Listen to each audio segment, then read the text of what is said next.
As an electrical contractor, one of the labor numbers that you have to know is labor efficiency. A really excellent labor efficiency number for construction is 85%. What is labor efficiency? It's this. It's the total number of hours billed to the job relative to paid to the worker. So let's say your workers arrive at the shop in the morning and clock in.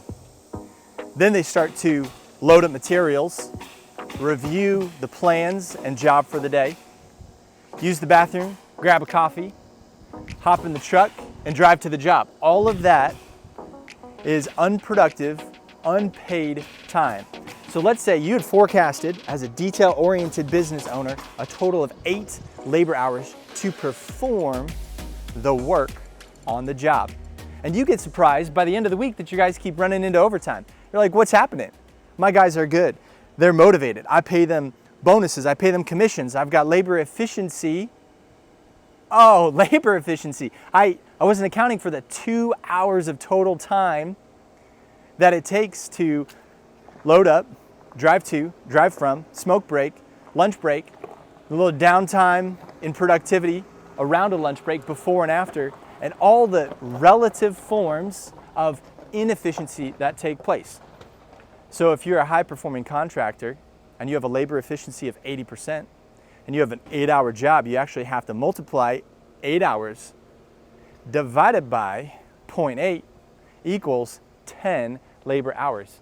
It's likely you'll be paying out 10 labor hours to perform every 8-hour labor day, every 8-hour job. And if you're not mindful of labor efficiency, you could plan and price your on-the-job time perfectly and end up paying 2 hours a day per employee out of pocket.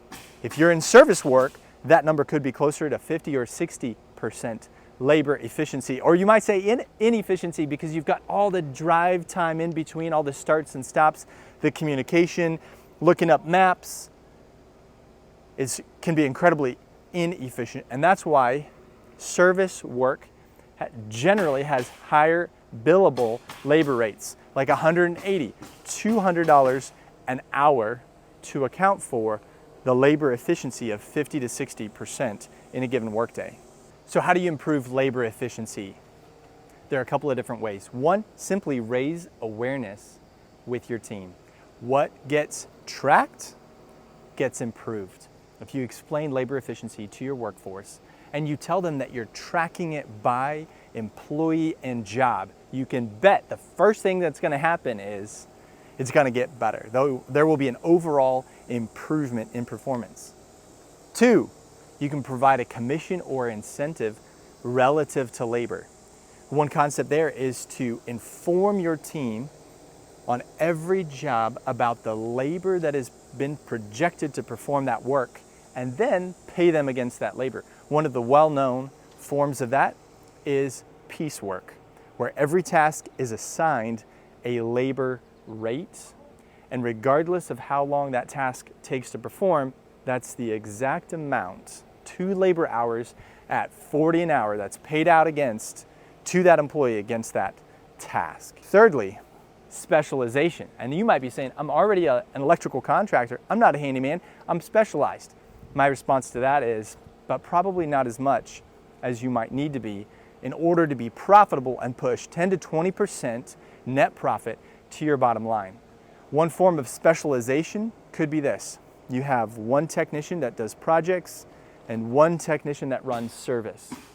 Or maybe a projects team, or 2 or 3 projects teams that are supervised by foremen or project managers that work together consistently, which reduces the complexity, increases the awareness, and streamlines the daily process. Maybe you even take it further. Maybe you have a residential team and a commercial team, a service team, and even within that service team, you have a segmentation of your electric vehicle charging guy, your tech that runs those calls, your tech that performs service upgrades, your tech that does troubleshooting and repair. I happen to know one plumbing contractor here in Indianapolis that specializes to such a degree.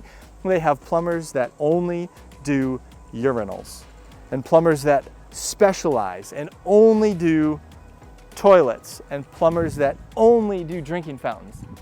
A large outfit that has found that specialization will win the day and create bottom line margin to allow a healthy organization to grow.